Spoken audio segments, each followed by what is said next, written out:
합니다. 해마다 수능이 되면 제가 이제 학창 시절에 했던 아르바이트가 하나 생각납니다. 답안지 아르바이트라고. 네, 그 수능 보는 날 오전이 끝나면 신문사에서 그 오전 과목 답안지가 나옵니다. 그러면 이제 그걸 받아다가 고사장에 가서 거기 기다리고 계시는 이제 수험생들 부모님들에게 그 파는 아르바이트를 매년 했었습니다. 근데 이제 사실 오전 과목밖에 없어서 별로 살 필요가 없어요. 어차피 끝나면 EBS에서 정답 발표를 하기 때문에 안 사도 되는데 부모님들이 옆 사람이 사면 다 사시더라고요. 그래서 그렇게 힘든 알바는 아니었는데 힘든 게 한 가지 있었습니다. 뭘까요? 왜 이렇게 수능 날마다 추운지 그냥 바깥에 있는 것 그 자체가 너무 고역이었습니다. 그래서 덜덜 떨면서 답안지를 팔아서 돈을 벌고 또 그걸 이렇게 헌금했던 그런 기억이 납니다. 이제 이번 수능에는 좀 날씨가 따뜻했으면 좋겠습니다. 네, 우리 가운데 이렇게 수능 시험 보는 사람들 많은데 다 하나님 주신 지혜로 성령 충만해서 실력을 10분 발휘해서 좋은 성적 거둘 수 있기를 기도합니다. 네, 그리고 국가적으로 수능 끝난 뒤에 뭐 아파트 옥상에서 누가 뛰어내렸더라. 이제 이런 뉴스는 더 이상 안 나오는 그런 시대가 되면 좋겠습니다. 네, 오늘 말씀의 제목은 하나님의 이름으로 내게 나아가노라입니다. 요절은 사무엘상 17장 45절입니다. 다 함께 읽어보도록 하겠습니다. 시작. 다윗이 블레셋 사람에게 이르되 너는 칼과 창과 단창으로 내게 나아오거니와 나는 만군의 여호와의 이름 곧 내가 모욕하는 이스라엘 군대의 하나님의 이름으로 내게 나아가노라. 기도하겠습니다. 사랑이 많으신 아버지 하나님 감사합니다. 지난주 저희에게 제자 수양에 허락하여 주시고 사무엘 상 또 1장부터 3장까지 말씀을 통해서 한나의 기도 또 말씀 없는 시대에 아이 사무엘을 부르신 하나님의 소망에 대해서 배우게 도와주셔서 감사합니다. 이 시간 사무엘상 17장 말씀을 통해서 다윗의 믿음과 파이팅 스피릿을 저희가 잘 배울 수 있도록 도와주시옵소서. 주께서 이 시간 성령으로 함께하여 주시고 우둔한 저희를 깨우쳐 주시옵소서. 예수님의 이름으로 기도합니다. 다윗과 골리앗 이야기는 성경에서 가장 잘 알려진 이야기 중에 하나입니다. 이 이야기는 다윗이 어떻게 하나님을 신뢰했으며 또한 어떻게 하나님께서 다윗을 통해 이스라엘을 구원하셨는가를 말해주고 있습니다. 또한 우리는 여기에서 하나님의 이름과 하나님의 백성을 위해 싸우는 진정한 용사인 다윗의 모습을 발견할 수 있습니다. 우리가 오늘 말씀을 통해서 다윗의 이 파이팅 스피릿과 믿음을 배울 수 있기를 기도합니다. 1절을 보십시오. 블레셋 사람들이 그들의 군대를 모으고 싸우고자 하여. 당시 블레셋 사람들은 서쪽 해안가에 거주했고 또 유다는 산지에 거주하고 있었습니다. 이 시기는 세계사적으로 볼 때 청동기 문명에서 철기 문명으로 넘어가는 과도기에 있었습니다. 해양 민족이었던 블레셋은 그 누구보다도 먼저 철기 문명을 받아들이고 철제 신무기로 무장하고 있었습니다. 이에 반해서 이스라엘은 여전히 구식 무기밖에는 가지고 있지 않았습니다. 이미 무기 체계에 있어서 양쪽의 객관적인 전력 차이가 큰 상황이었습니다. 이때 블레셋이 유다에 속한 소고까지 깊숙이 쳐들어왔습니다. 여기를 내주게 되면 블레셋이 이 이스라엘 땅 한가운데 교두보를 마련하게 되기 때문에 사울 왕은 이스라엘 백성들을 소집해서 군대를 이끌고 맞서 싸우러 나오지 않을 수가 없었습니다. 양쪽은 엘라 골짜기를 사이에 두고 진영을 펼쳤습니다. 양 진영 사이에는 한치도 늦출 수 없는 팽팽한 긴장과 전운이 감돌고 있었습니다. 이때 블레셋 진영에서 싸움을 도두는 자가 나왔습니다. 싸움을 도두는 자란 자기 진영을 대표해서 싸우는 장수를 가리킵니다. 중국 고전인 삼국지에서도 일기토라고 해서 그 진영을 대표하는 장수들끼리 나와서 경합을 벌여서 이기는 쪽이 그 전투의 승리를 가져가는 모습을 우리는 자주 볼 수가 있습니다. 블레셋 진영에서 그 대표에 나온 장수는 바로 그 유명한 골리앗이었습니다.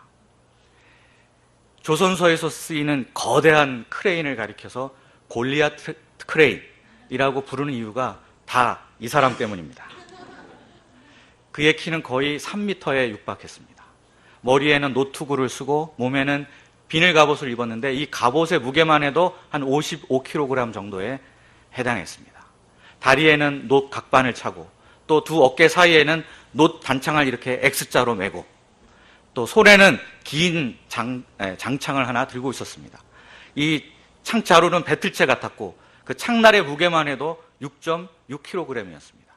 게다가 전신을 보호할 수 있는 길고 거대한 방패를 든 사람이 따로 그 앞에 서 있었습니다. 정말 비주얼이 장난이 아니지 않습니까? 그냥 모습만 보기만 해도 압도적인 포스를 뿜어내고 있었습니다. 흡사 전쟁 기계 같습니다. 보통 사람은 이런 그의 모습을 그냥 멀리서 보기만 해도 바로 기가 죽고 덜덜 떨 수밖에 없었습니다. 이 골리앗은 40일 동안 아침 저녁으로 하루에 2번씩 나와서 이스라엘 백성을 모욕하고 그들에게 두려움을 심었습니다. 마치 우리가 휴전선에서 대북 방송을 하듯이 이것은 블레셋의 고도의 심리전이었습니다. 골리앗이 이스라엘 군대를 향해 사울의 신복 이렇게 표현한 것을 볼 때 사울 너 나와! 이런 도발을 한 것이었습니다. 그러나 사울왕은 나가지 않았습니다. 아무리 불러도 나가지 않았습니다. 자기 천막에서 두려움에 덜덜 떨고 있었습니다. 이런 사울 밑에 있는 이스라엘 군대는 더 두려워했습니다. 사울의 용맹한 아들인 요나단도, 싸움에 능한 군대 장관이었던 아브넬도 전의를 상실하고 있었습니다. 사람이 원래 두려움에 사로잡히면 아무 생각이 나지 않고 손발이 저절로 마비가 됩니다. 제대로 싸움 한번 붙어보지 못하고 앉은 채로 패배할 수밖에 없었습니다. 지도자인 사울을 비롯하여 백성들 모두 두려움의 종이 돼가지고 감히 골리앗에 도전할 엄두를 내지 못하고 있었습니다. 그냥 속수무책으로 다 당하고만 있었습니다. 네, 이때 12절 보시면 뉴 페이스 다윗이 등장했습니다. 다윗은 베들레헴 출신으로 8형제 중에 막내였습니다. 장성한 셋째까지는 군에 소집이 되어 출전을 했는데 다윗은 집에 남아서 양을 치고 심부름을 했습니다.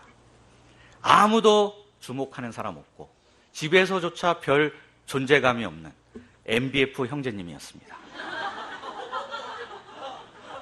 이 전투가 장기화되니까 아버지 이새가 새 아들이 걱정이 돼가지고 아들을 다윗을 시켜서 도시락 배달을 하도록 심부름을 보냈습니다.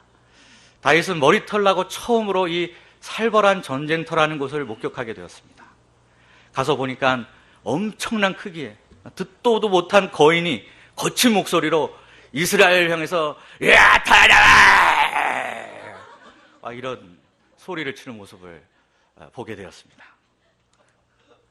골리앗이 나타나자 다 큰 어른들이 마치 그 어린아이처럼 겁먹은 아이처럼 자기 천막 속으로 몸을 숨겼습니다. 이런 모습에 가장 속이 타는 사람이 누구였을까요? 바로 사울 왕이었습니다. 사울은 골리앗을 죽이는 사람에게는 많은 재물을 주고 임금의 사위로 삼고 또 그 집 전체 가족에게 면세 혜택, 듀티 프리 혜택을 주겠다는 이 포상금 3종 세트를 선포했습니다. 그럼에도 불구하고 나서는 사람이 아무도 없었습니다. 저마다 죽으면 그게 다 뭔 소용이야? 하면서 썩은 미소만 날리고 있었습니다. 백성들은 갖가지 모욕을 매마다 들으면서도 꾹 참고 또 참았습니다. 어제도 참고 오늘도 참았습니다. 이제는 골리앗의 모욕에 익숙해져서 그 소리를 듣지 않으면 잠이 안 올 지경이었습니다. 스스로 보기에도 너무 비참했습니다. 자존감이 바닥을 친 지는 이미 오래고 지표면을 뚫고 멘틀로 들어갈 지경이었습니다. 이때 다윗은 어떻게 했습니까? 사실 전쟁터에 처음 와본 소년이 여기서 겁을 먹고 자기 바지에 오줌을 좀 지린다 하여도 아무도 뭐라고 할 사람이 없었습니다. 그러나 다윗은 두려움 대신에 영적 분노가 일어났습니다. 26절 하반절을 보십시오. 이 할례받지 않은 블레셋 사람이 누구기에 살아계시는 하나님의 군대를 모욕하느냐? 다윗은 보는 눈이 다른 사람이었습니다. 다윗이 보기에 이스라엘 군대는 보통 군대가 아니었습니다. 이스라엘의 군대는 하나님의 군대였습니다. 하나님의 군대는 하나님의 이름으로 싸우는 군대입니다. 이 땅에 하나님 나라를 건설하도록 부르심받은 군대입니다.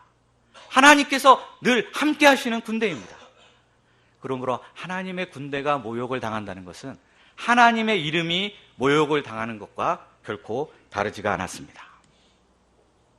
다윗은 하나님을 사랑하고 하나님의 영광이 얼마나 크고 위대한지를 잘 알고 있었습니다.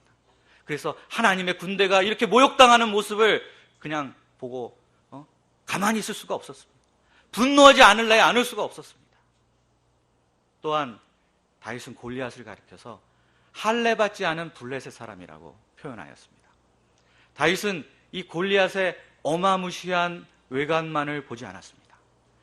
골리앗을 할례받지 않은 백성, 하나님께서 함께 하실 수 없는 백성, 하나님의 진노를 받을 수밖에 없는 백성으로 보았습니다. 그래서 골리앗이 전혀 두렵지가 않았던 것입니다. 그러나 큰형 엘리압은 옳은 말하는 다윗에게 도리어 버럭 화를 냈습니다. 야, 이 막내 녀석아, 네가 하룻강아지 범무서운 줄 모르고 허파에 바람이 들었구나. 일하기 싫어서 전쟁 구경하러 온 주제에 어디서 헛소리야? 이제 보니 너 중2병에 걸렸구나. 엘리압은 지금 진정으로 분노할 대상이 누구인지를 전혀 분간을 하지 못하고 있습니다. 정작 분노해야 할 대상인 골리앗 앞에서는 그냥 찍소리도 못하고 있다가 옳은 말하는 다윗에게는 지나치다 싶을 정도로 화를 내고 있습니다. 아마도 이것은 무너져 내린 자존감에 그동안 참 힘들어하다가 다윗을 그 분풀이 대상으로 삼은 것이 아닌가 합니다. 그 아픈 곳을 찌르는 바람에 엘리압이 버럭 한 것 같습니다. 엘리압의 책망을 들은 다윗의 반응이 어떻습니까? 어찌 보면 사실 큰형, 거의 나이 차이가 한 20살 정도 날 텐데 아버지보다도 더 어려울 수 있는 큰형 앞에서 바로 꼬리를 낼 수도 있었습니다. 그런데 다윗은 그렇게 하지 않았습니다. 29절을 보면 다윗은 전혀 기죽지가 않았습니다. 형님, 제게 어찌 이유가 없으리까? 이렇게 다윗이 전혀 요동함이 없었던 이유는 믿음에 기초한 내적인 확신이 있었기 때문이었습니다. 자기가 본 그 영적인 현실을 도저히 부정할 수 없었기 때문이었습니다. 사람에게는 두 종류의 눈이 있습니다. 하나는 우리들 얼굴에 달려있는 이 눈입니다. 육신의 눈입니다. 우리는 이 눈으로 외부 세계를 관찰하고 그 정보를 바탕으로 판단과 결정을 내립니다. 그런데 이 육신의 눈은 크기에 아주 민감합니다. 사이즈에 민감합니다. 큰 것을 보면 바로 기가 죽고 작은 것을 보면 바로 업신여깁니다.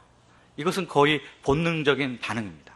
그래서 어떤 동물들을 보면 적을 가다가 길에서 만나면 최대한 이렇게 자기 몸을 부풀려가지고 위협을 가하는 그런 행동을 하는 모습, 동물의 왕국 이런 데서 많이 보시지 않았습니까? 사탄은 바로 이런 인간의 본능적인 심리를 이용합니다.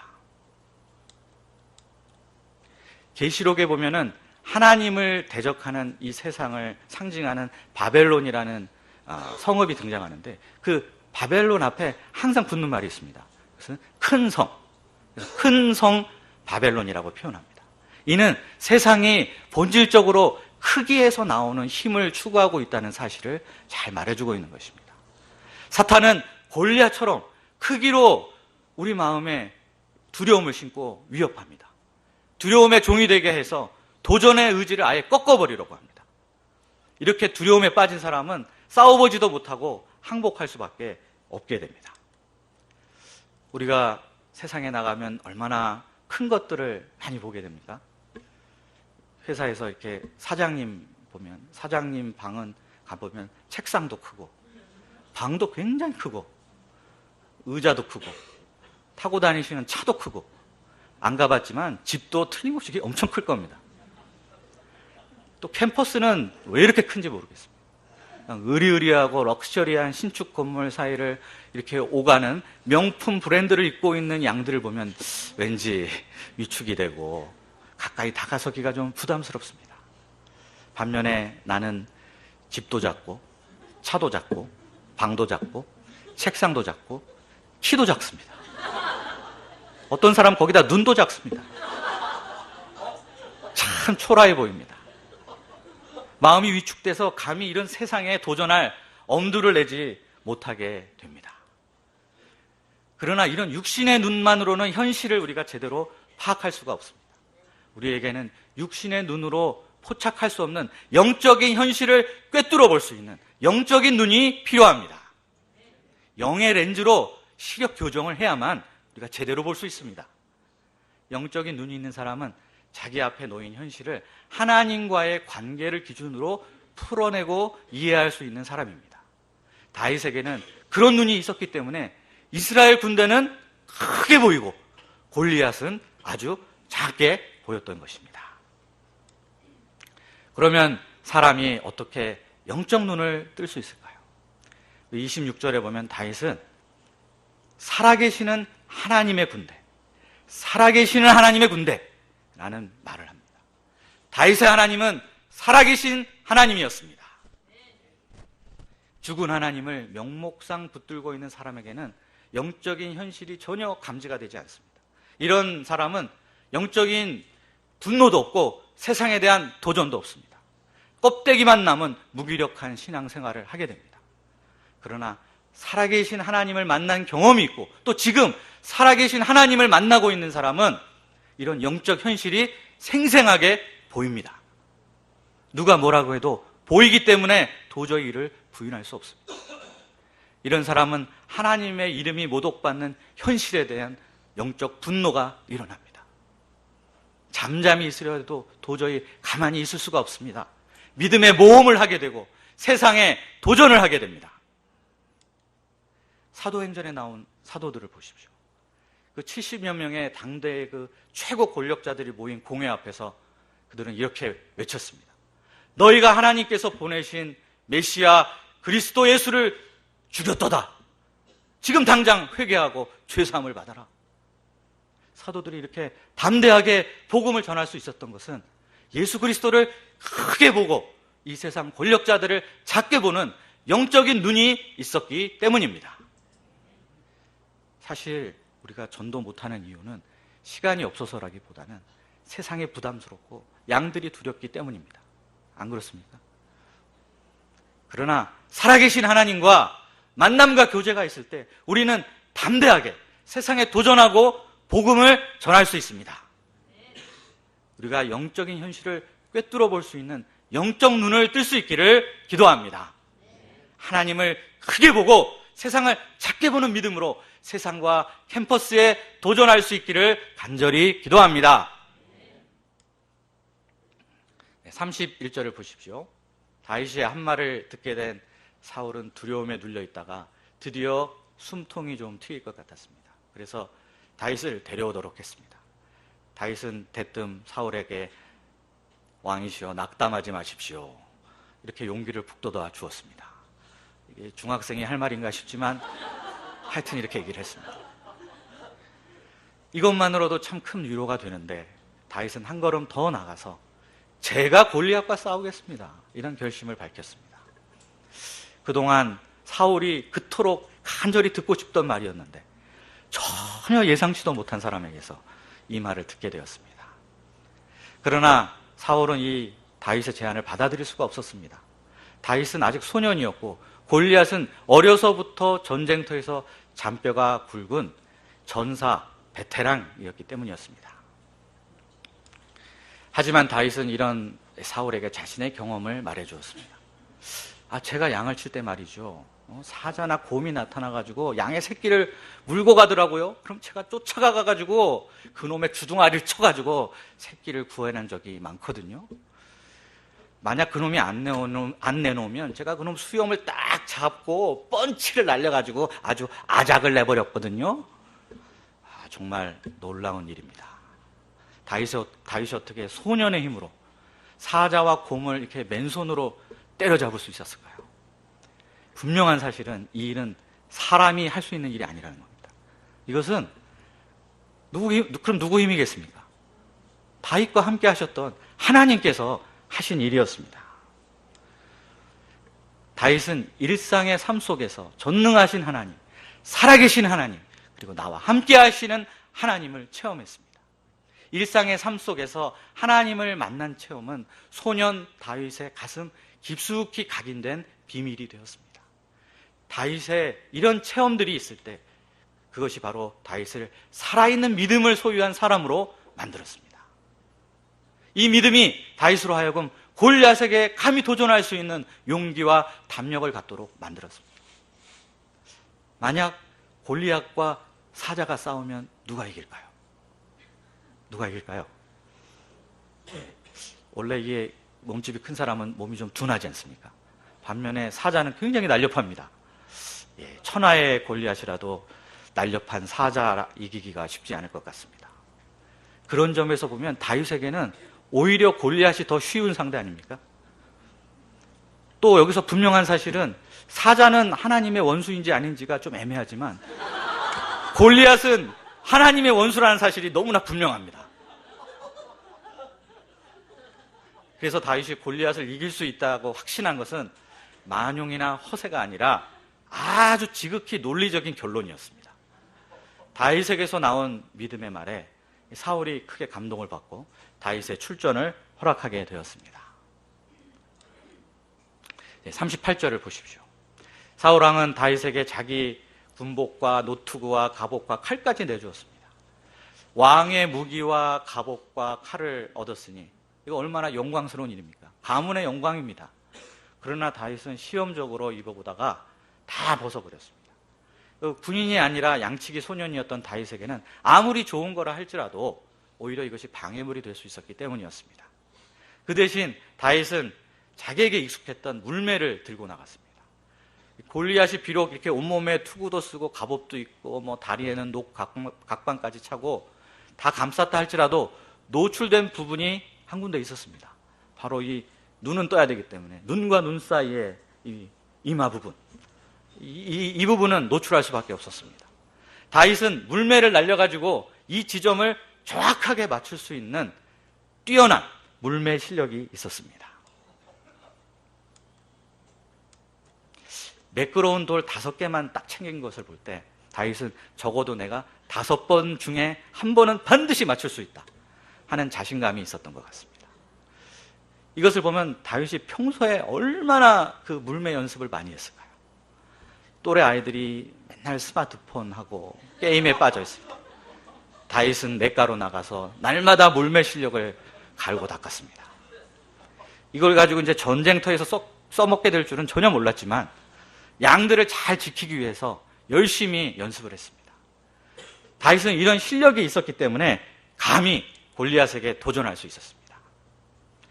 우리는 이 전쟁이라는 아주 특별한 상황, 그런 상황에서 빛을 발하는 다윗의 담대함과 용기에만 집중을 하기가 쉽습니다. 그러나 오늘 말씀은 그런 특별한 순간이 오기 이전에, 그 이전에 다윗의 일상의 삶을 주목하도록 하고 있습니다. 위기의 상황에서 보여준 그 다윗의 놀라운 담력과 용기는 일상의 삶 속에서 차곡차곡 쌓아온 것들이 있었기 때문에 가능했던 일이었습니다. 다윗이 무명의 양치기 소년의 삶을 사는 동안 2가지를 쌓았습니다.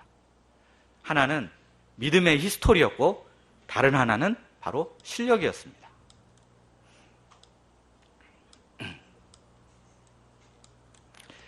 사자나 곰이 어린 양을 물고 가는 상황 속에서 다윗은 하나님을 믿는 믿음으로 도전해서 작은 승리들을 경험했습니다. 이런 일상의 사건들을 통해서 다윗은 전능하신 하나님께서 지금 나와 함께 하신다는 사실을 깊이 체험하게 되었습니다. 또한 열심히 평소 물매 실력을 갈고 닦았습니다. 다윗은 이런 날이 올 줄 미리 알고 이 2가지를 준비했던 것은 아닙니다. 그저 자기가 처한 상황 속에서 믿음으로 살고 최선을 다해 살고자 했을 뿐이었습니다. 그런데 하나님께서는 결정적인 순간에 바로 이 2가지를 쓰신 것입니다. 하나님의 임재 연습, 하나님의 인재 연습이라는 이 책의 주인공인 로렌스 형제가 있는데, 그는 갈멜 수도원, 파리에 있는 수도원입니다. 거기서 그 주방에서 일하는 요리사였습니다. 로렌스는 다른 수도사들은 뭐 기도하고 책을 읽고 이렇게 막 고상한 일을 하는데 자기는 하찮은 일을 한다고 실망하지 않았습니다. 그는 주방에서 하루 종일 일을 하면서 내가 여기에서 하나님을 경외하고 하나님의 임재를 경험하기를 갈망했습니다. 그 결과 로렌스는 그 어떤 당시 수도사들보다도 기쁨이 충만하고 또 경건한 사람이 되어서 주위에 큰 영향력을 끼쳤습니다. 우리도 마찬가지입니다. 학교에서 공부하고 회사에서 업무를 하고 집에서 살림을 하면서도 하나님의 임재를 경험하고 하나님 나라 역사에 쓰임받을 무기를 개발할 수 있습니다. 저는 회사에서 이제 프로젝트 마감일은 다가오는데 풀리지 않는 문제가 있을 때 종종 회사 옥상에 올라가 가지고 기도를 한 적이 있습니다. 그러면 이제 저쪽 편에서 다른 팀원이 담배를 피고 있었습니다. 저는 이제 한쪽 구석에 와서 기도를 했습니다. 근데 그때마다 하나님께서 저를 도와주시는 그 도움의 손길을 체험하곤 했습니다. 이런 체험들이 제 믿음을 한 단계 더 업그레이드 해 주었습니다. 또한 요즘 저는 캠퍼스 런치 미팅을 이렇게 섬기면서 우리 사모님들의 요리 솜씨에 감탄을 하고 있습니다. 사모님들이 이 알려진 주변 맛집들보다 더 맛있는 음식을 해주셔가지고 런치 미팅에 온 형제들이 계속 맛있다, 맛있다 이 말을 연발하면서 매주마다 폭풍 흡입을 하고 있습니다. 이 평소 갈고 닦으신 요리 솜씨가 빛을 발하고 있습니다. 성경의 일관된 원리는 하나님께서는 작은 일에 충성된 사람을 쓰신다는 사실입니다. 그야말로 일상 속에서 평소 삶 속에서 믿음과 실력을 키울 때 하나님께서 쓰실 수 있는 준비된 사람으로 성장할 수 있습니다. 우리가 하루하루 소소한 일상 속에서 믿음을 배우며 살아계신 하나님을 체험할 수 있기를 기도합니다. 또한 각자 열심히 닦은 그 주무기 하나씩을 준비해서 이를 오병이어로 드림으로 하나님 나라 역사에 귀하게 쓰임받을 수 있기를 간절히 기도합니다. 그러면 이 다윗을 본 골리앗의 반응이 어떻습니까? 골리앗은 다윗의 용모를 보고 업신여기고 무시했다고 했습니다. 성경의 기록에 보면 다윗의 용모가 아름다웠다 이렇게 기록되어 있는데 이는 칭찬의 말이 아닙니다. 요즘 그러니까 한마디로 이제 꽃미남 스타일이었는데 이 꽃미남 스타일은 여인들에게 인기가 많습니다. 그러나 남자들은 보통 이런 남자를 기생오라비 같다 하면서 싫어합니다. 골리앗의 눈에는 이 머리에 피도 안 바른 것이 설치는 모습으로밖에는 보이지 않았습니다. 게다가 다윗이 아무 무기도 없이 작대기 하나 들고 나온 것을 보고 더 화가 났습니다. 아니 이거 나를 희롱하는 것이 아니냐 하면서 뚜껑이 열려버렸습니다. 다윗을 죽이고 그 시체를 거두지도 못하게 하겠다 이런 호언장담을 했습니다. 이에 대해서 다윗은 어떻게 반응했습니까? 45절을 보십시오. 우리 오늘 요절 말씀인 45절 말씀을 다 함께 읽어보도록 하겠습니다. 시작. 다윗이 블레셋 사람에게 이르되 너는 칼과 창과 단창으로 내게 나오기니 나는 만군의 여호와의 이름 곧 내가 모욕한 이스라엘 군대의 하나님의 이름으로 내게 나아가노라. 골리앗은 지금까지 우리가 보다시피 자기의 몸집과 칼과 창과 단창을 의지하고 나왔습니다. 우월한 조건을 가진 내가 절대 질 수가 없다고 확신하고 있었습니다. 그러나 다윗은 칼과 창과 단창을 의지하지 않았습니다. 다윗은 하나님의 이름으로 골리앗 앞으로 나아갔습니다. 하나님께서 반드시 나와 함께 하시고 그분의 능력을 베푸시고 승리하게 하실 것을 믿었습니다. 다윗은 전쟁의 승패가 군사력에 있지 않고 하나님의 손에 달려있음을 분명하게 알고 있었습니다. 다윗은 이렇게 고백했습니다. 전쟁은 여호와께 속한 것인즉 그가 너희를 우리 손에 넘기시리라. 전쟁은 하나님께 속한 것입니다. 이 신앙 고백은 구약시대 이스라엘 역사 전체를 관통하는 키워드입니다. 하나님께서는 이스라엘 백성들에게 말을 많이 기르지도 말고 병거를 만들지도 말고 많은 군대를 유지하지도 말라고 하셨습니다. 그 이유는 하나님의 백성은 무기와 숫자로 싸우는 백성이 아니라 하나님의 이름으로 싸우는 백성들이기 때문이었습니다. 현재 모든 성도들은 영적 전쟁을 하고 있습니다. 우리는 하나님의 원수, 복음의 원수들과 주님 오실 그날까지 싸워야 합니다. 그래서 지상의 교회를 가리켜서 전투하는 교회 이렇게 부르기도 합니다. 세상은 골리앗처럼 거대해 보이고 물량 공세를 퍼부어서 성도들이 정신 못 차리게 만듭니다. 세상은 돈과 권력과 숫자의 힘으로 압박하고 밀어붙이려고 합니다. 그러나 우리들의 무기는 돈과 권력이나 숫자가 아닙니다. 우리의 무기는 하나님의 이름입니다. 내가 하나님 편에 서면 하나님께서 반드시 내 편이 되어주십니다. 그런데 하나님을 이길 자는 이 세상에 아무도 없다는 사실을 또한 알아야 합니다. 지난 토요일 10월 30일이 어떤 날인 줄 아십니까? 이용의 노래에 나오는 10월의 마지막 밤이기도 하지만 그날은 종교개혁 기념일이었습니다.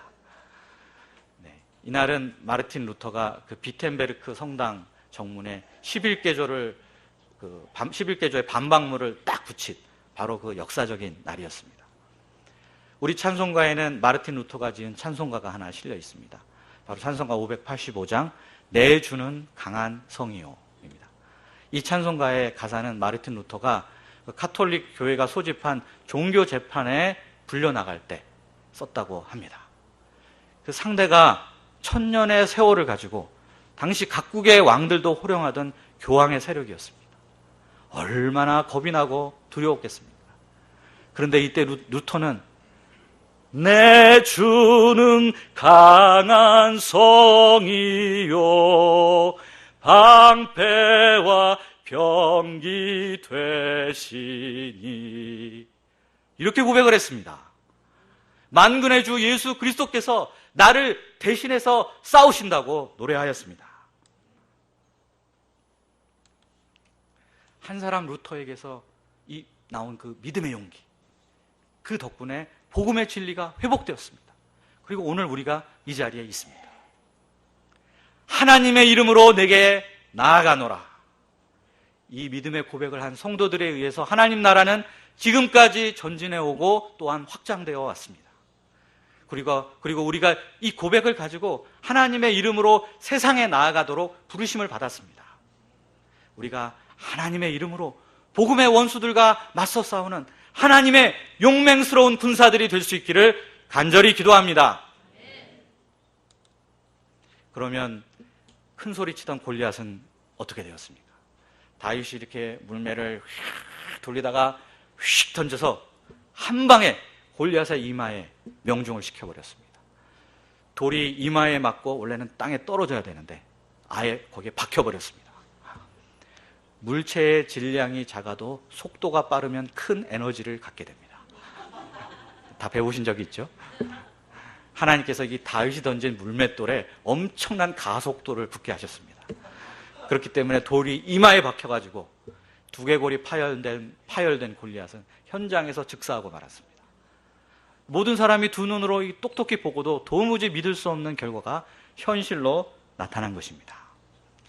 목베임을 당하고 새와 짐승의 먹이가 된 쪽은 소년 다윗이 아니라 거인 골리앗이었습니다. 이 놀라운 승리 덕분에 이스라엘의 사기가 충천했습니다. 이스라엘은 블레셋의 도시국가 코앞에까지 진격을 해 들어갔습니다. 블레셋은 전의를 상실했습니다. 진영이 다 노략질 당했습니다. 이 다윗의 승리 덕분에 온 이스라엘이 구원을 얻게 되었습니다. 이 사건을 계기로 해서 다윗은 무명의 양치기 소년에서 이스라엘에 떠오르는 샛별이 되었습니다. The Rising Star of Israel, David. 멋지지 않습니까? 오늘날 교회가 야성을 잃었다 하는 말을 많이들 합니다. 세상의 도전 앞에서 무기력한 교회의 모습을 목격하곤 합니다. 정말 안타까운 일입니다. 우리가 믿음의 야성을 회복해야 할 때입니다. 파이팅 스피릿을 회복해야 할 때입니다. 야성이란 거칠고 무례하라는 뜻이 결코 아닙니다. 믿음의 야성이란 오늘 본문에 나온 것과 같이 하나님의 이름으로 두려움 없이 거침없이 세상으로 나아가는 믿음을 말합니다. 사도행전의 역사는 이런 믿음의 야성을 가진 사도들의 모습을 잘 보여주고 있습니다. 우리 모임의 역사도 이런 믿음의 야성과 파이팅 스피릿으로 지금까지 이루어온 역사입니다. 우리가 하나님의 영광을 위해 하나님의 이름으로 나아가 싸우는 믿음의 용사들이 될 수 있기를 간절히 기도합니다. 주님께서 가을 학기 우리에게 살아있는 믿음과 파이팅 스피릿을 넘치도록 부어주시기를 기도합니다. 기도하겠습니다. 살아계시고 거룩하신 하나님 아버지 감사합니다. 오늘 사무엘상 말씀 통해서 하나님께서 어떤 사람을 쓰시는가 배우게 해주셔서 감사합니다. 우리 일상의 삶 속에서 하나님의 임재를 경험하며 또 실력을 쌓아 이것을 주님께 오병이어로 드림으로 하나님 나라 역사에 귀하게 쓰임받는 저희들 되게 하여 주시옵소서.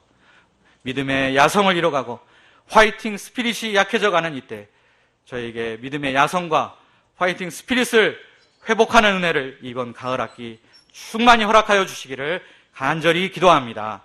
예수님의 이름으로 기도합니다.